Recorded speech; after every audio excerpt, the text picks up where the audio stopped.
Благодаря много за този коментар. Менопаузата е просто един преход, през който така или иначе ние, жените, минаваме и трябва да минем.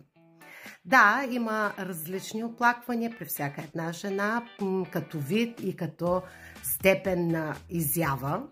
Затова през този преход, докато се адаптира нашият организъм, защото това е неговата способност, така или иначе ще се адаптира, но за да стане този преход по-лек и по-бърз и съответно оплакванията да бъдат по-кратички и дори незабележими, е добре да си помагаме и за тази цел добре действат и са дори нужни за жената магнезий, цинк, селен, витамин B12, омега-3 и червена детелина.